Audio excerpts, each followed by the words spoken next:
Hi, నేను మీ సత్యవ్వను. ఇక చూపిస్తున్నా చూడు ఏంటి బియ్యం. ఈ బియ్యం ఎందుకని మీరు అనుకుంటారు కదా, చెప్తా వినోరి. ఈ దొడ్డు బియ్యం ఇప్పుడు 2-3 సార్లు కడగాలి.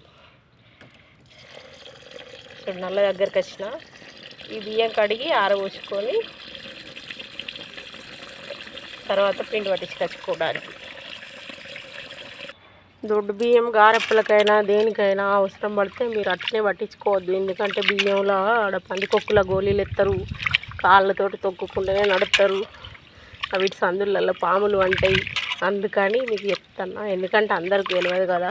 మా ఆయన కొంచెం బియ్యం కాడ పనిచేస్తాడు కాబట్టి నాకు తెలుసు. అందుకే దీనికి పట్టించుకున్నా మీరు ముందు జాగ్రత్త పడి 2-3 సార్లు కడిగి ఉల్లారోసి పట్టించుకోర్రి.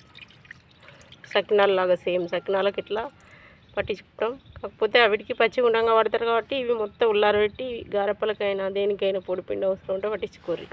కానీ నాకు ఎందుకు అనుకుంటురా చెప్తా ఒక్క నిమిషం చూడరు. దీంతో మూడోసారి కూడా ఇప్పుడు తెల్లగా వెళ్తాను నీళ్ళు 3 సార్లు కడగాలి ఖచ్చితంగా ఈ బియ్యాన్ని. మరి బాగా నీళ్ళు పోసి కడగాలి. కొన్ని నీళ్ళతో కడిగితే కూడా పోదు. బియ్యంలో ఏమున్నా కానీ కొంచెం తుక్కు సరిగినా హోందు ఉంటే చూడు, అలాంటిది కూడా పోవాలి. సో 3 సార్లు అయితే కడిగినా చూడు. ఇప్పుడు ఎంత కొంచెం ఉంటాయో చూసిరా. చూడు ఇక కడిగిన బియ్యం తెచ్చి కింద లుంగి వరిసి నీడకే, ఎండకైతే కాదు, ఆరబోతున్నా. ఎందుకంటే నేను బయట ముగ్గేసుకోవడానికి. ముగ్గుకు ఇంత రిస్క్ అవసరం అనుకుంటురా? అవసరమేనండి. ఎందుకంటే మనం బాగా డబ్బున్న వాళ్ళం కాదు. మీరు ఉండవచ్చు, కానీ నేను చెప్తున్నా మనము అని చెప్తున్నా, మేము అనొద్దని.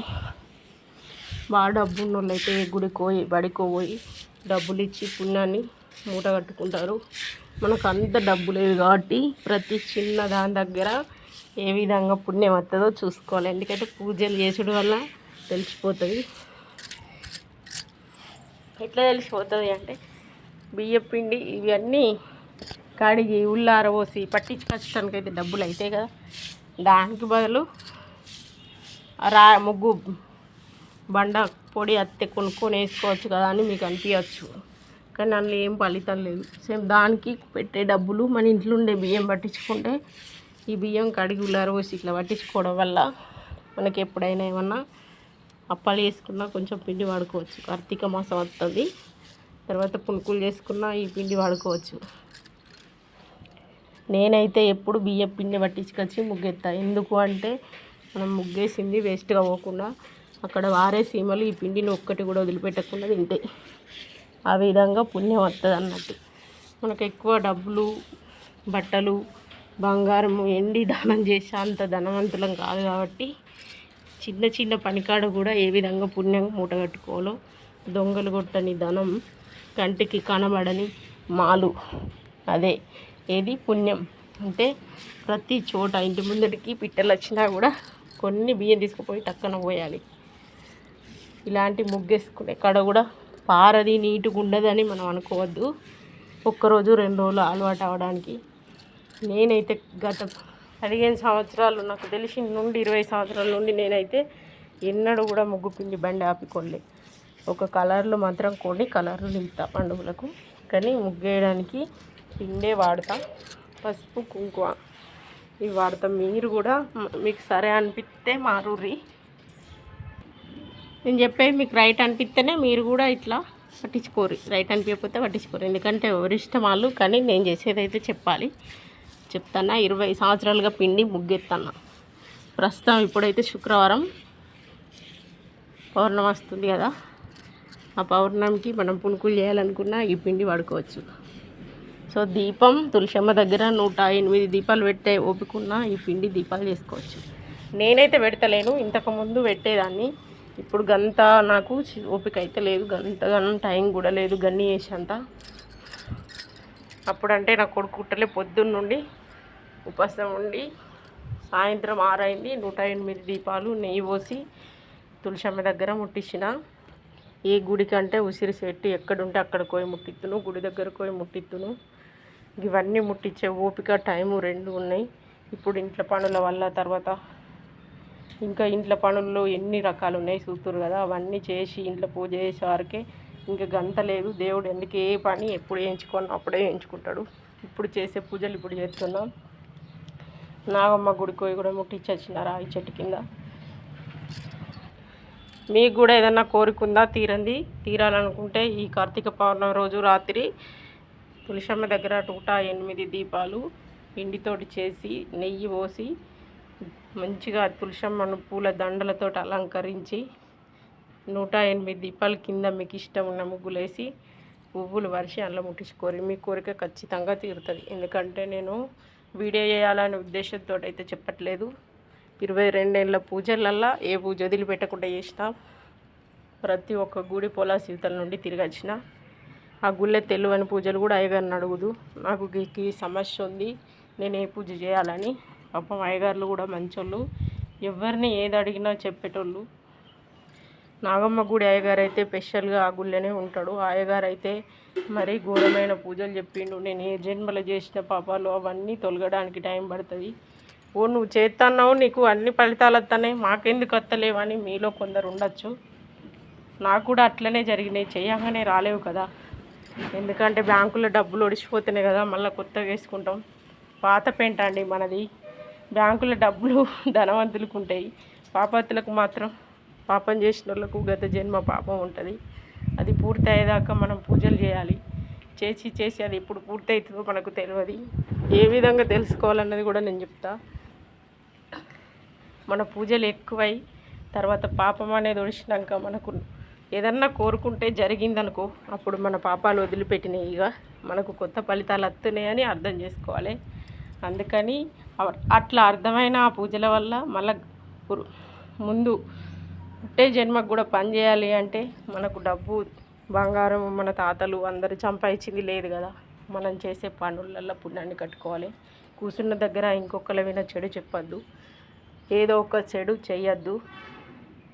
తర్వాత చేసే పూజలల్లో ఏ పూజ చేస్తే పుణ్యం ఉంటుంది, ఎవరికైనా ఏదన్నా అడిగితే ఏ మాట చెప్తే పుణ్యం వస్తుంది అని మాట్లాడి ఎదుటోళ్ళను తీసేయకుండా, ఎదుటోళ్ళ మనసు నొప్పియకుండా, అనవసరంగా బాధ పెట్టకుండా ప్రతిదీ ఆలోచించుకుంటూ చేస్తే ఖచ్చితమైనగా ఆ శివుడు మన పుణ్యాన్ని మనకి పక్కకు పెడతాడు. అది ఏ టైంలో ఇవ్వనో ఆ టైంలో ఇస్తాడు. బ్యాంకులో ఎంత డబ్బు ఉన్నా కానీ ఒకరోజు బ్యాంకు బంద్ ఉంటుంది, ఏటీఎం పని చేస్తలేదు, దగ్గరున్న డబ్బులు టైంకి అందుతలేవు, మిత్తికిచ్చినవి కూడా టైంకి అందాయి. కానీ మనకు ప్రతి టైంలో అందేది ఏంటిది తెలుసా? పుణ్యం. అది ఎక్కడ కరెక్ట్ మనకు అందియన్నో ఆ శివుడు తప్పకుండా అందిస్తాడు. మాకెందుకు ఈ సోదంతా చెప్తున్నాం అనుకుంటారా? ఇగో ఈ బియ్యాన్ని కార్తీక పౌర్ణమి రోజు బెల్లప్పలు చేసి పెట్టాలనుకున్నా చేసి పెట్టచ్చు. అందుకోసం కడిగిన. లేదు అంటే పెసరపప్పు పుడుకులకైనా ఈ పిండిని ఉపయోగించవచ్చు. అందుకోసమే 3 సార్లు కడిగిన. తర్వాత ముగ్గు పిండి వేయడానికైనా ముగ్గు మంచిగా వారుతుంది కడిగి పట్టించుకున్న పిండి. తర్వాత ఆ ముగ్గు వేయడం వల్ల చీమలు తినడం వల్ల పుణ్యం వస్తుంది. ఏదైనా పుట్ట దగ్గరికి మీరు పోతే ఎక్కువ చక్కెర కొంచెవాలి. అన్ని పూజలు అయినాక చక్కెర పుట్ట నిండా పోసి రావాలి. పుట్ట నిండా కోట్ల సీమలు ఉంటాయి. ఆ కోట్ల సీమలు ఆ చక్కెర తిని మనల్ని దీవించుతాయి. ఆవిడ కడుపు నిండినాక అబ్బా వెళ్ళి చల్లగా ఉండాలి మనం అంటాం కదా. చీమల మనసు కూడా అంతే. అట్లా అన్నప్పుడు ఆ పుణ్యం అంతా మన అకౌంట్లో జమ అవుతుంది దేవుని దగ్గర. అది మనకు ఎప్పుడు ఇవ్వనో అప్పుడు ఇస్తాడు.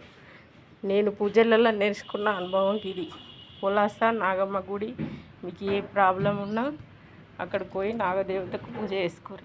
అయ్యగారు గత 20 సంవత్సరాల నుండి నాకు పూజలు చెప్పిండు, చేపించిండు. అందుకోసమే నేను ఎవ్వరేమని అనుకోనని దేవుని పూజలు చేస్తా. మీరు కూడా మీ లోపల ఏమన్నా బాధలు ఉంటాయి కదా, భార్య భర్తల సంబంధమైన ఏదో ఒక ప్రాబ్లం ఉంటుంది కదా మనిషికి. ఆ ప్రాబ్లంలు ఏవి ఉండొద్దన్నా నాగమ్మ గుడికి పోయి ఖచ్చితంగా నాగమ్మ పూజ చేసుకుంటే పోతాయి. నేను ఇట్లా ఎంతోమందికి చెప్పిన, తెలిసిన వాళ్ళకు వాళ్ళది కూడా కొంచెం మారింది. పెళ్ళి కాకుండా బాగా రోజులు లేట్ అయినా వాళ్ళు కూడా నాగపూజనే చేయించుకోమని చెప్పిండు అయ్యగారు. తర్వాత సంతానం లేట్ అయినా నాగపూజనే, భార్యాభర్తల గొడవలకైనా నాగపూజనే, డబ్బు ఇబ్బంది ఆర్థిక ఇబ్బందులు ఉన్నా నాగపూజనే. ఇవన్నీ నాగపూజ వల్ల సాధ్యమైతే అని చెప్తే ప్రతి ఒక్కొక్క 11 వారాలు నాగపూజ చేసిన, సంతానం కోసం పెళ్ళి కోసం 6 వారాలు చేసిన. ఇట్లాంటి పూజలు 22 సంవత్సరాల నుంచి దేవుని దగ్గర ఎన్నుండి అయితే లేదు. అందుకే నేను చేసినవి మీకు చెప్పాలి. ఒక యూట్యూబ్ వేదిక, ఈ వేదిక పైన నేను చెప్తే నచ్చిన వాళ్ళు తెలిసిన వాళ్ళు ఉంటారు, తెలియని వాళ్ళు ఉంటారు. నేను తెలిసిన వాళ్ళకైతే చెప్పట్లేదు, తెలియని వాళ్ళకే చెప్తున్నా. మీరు తెలిసి మీకు నచ్చితే మీరు చేసుకోర్రి, లేదంటే మీ ఇష్టం. నాకైతే అన్ని కష్టాలు తొలగించి దేవుడు అన్ని శుభ ఫలితాలు ఇచ్చిండు నాగమ్మ. ఎందుకంటే పూర్వజన్మల పాపం వల్లనే నాకు కాలంకుంది. ఆ కాలంకున్న జీవితాన్ని అన్నీ చక్కగున్నోళ్ళలాగా వెలిగించిండు. అంటే నా పూజల వల్లనే. మీకు కూడా ఏదో ఒక లోటు ఉంటుంది కదా, తప్పకుండా మీ జీవితం కూడా అన్ని విధాలా వెలగాలంటే మీరు కూడా ప్రతి దాంట్లో పుణ్యాన్ని మీరు కూడా ప్రతి విషయంలో పుణ్యాన్ని కట్టుకోవాలి. చూసిన వాళ్ళను చూడని వాళ్ళని ఎదుట అయినా పక్కకైనా ఒకేలా ఉండాలి. వెనుకొకలా ముంగల ఒకలా ఉండద్దు, మనసులో ఒక తీరు. అసలు నిజమైన పూజ ఏంటిదో తెలుసా? దేవుని దగ్గర మనది ముఖ్యమైన, దేవునికి కావలసిన ముఖ్యమైన పువ్వు మన మనసు. మన మనసులో చెత్త పెట్టుకొని మనం ఎన్ని డబ్బులు పెట్టి ఎన్ని పండ్లు, పలహాలు, దీపాలు ఇవన్నీ కూడా వేస్టే. మన మనసు అయితే ఎవరిని మీద చెడు కోరదో, ఎవరిని చూసి ఈర్షపడదో అప్పుడు దేవునికి నచ్చుతుంది. మనం దేవుని దగ్గర ఎన్ని వస్తువులు కమ్మి పెట్టినా అవిటిని చూడడు, చక్కగా మన మనసును చూస్తాడు. నాకు తెలిసింది గిది, నాకు జరిగేది మంచి, మీకు కూడా జరగాలని నేను కోరుకుంటున్నా. సరేనా? బాయ్. ఎవరు బాధపడద్దు. పూజల వల్ల ప్రతి ఒక్క కష్టం తొలుగుతుంది. మీరు నమ్మితే, నమ్మకపోతే ఏది కూడా కాదు. మహేందర్ రెడ్డి వెయ్యాల యూట్యూబ్. నేను మీ సత్యవను.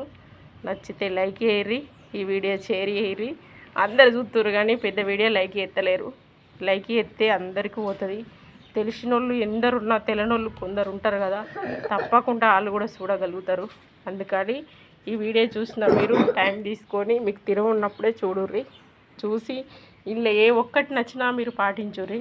మీ జీవితంలో ఏ ప్రాబ్లం ఉన్నా దానికి సరైనది ఏంటిది అని తెలుసుకొని చేసుకోర్రి. కానీ ఇంకొకరి వినా ఎప్పటికీ చెడు అనేది మీ మనసులో ఉంచుకోవద్దు. ఎవరైనా దానివల్ల మీకు మంచి ఉంటుంది. ఎందుకంటే బాగా మందిని చూస్తున్నా, ముందట మంచి వెనుక చెడు ఉంటురు. అది మాత్రం వదిలేసినాడే అందరూ మంచిగా ఉంటారు. బియ్యాన్ని 3 సార్లు కడిగితే మైలమైంది, మన మనసును దేనితోటి కడిగితే పోదు. అందుకే మనమే మారాలి. మారి మనసు మంచిగా ఉంచుకుంటే సర్వం శుభ్రంగా కనబడతాయి. సరేనా? బాయ్.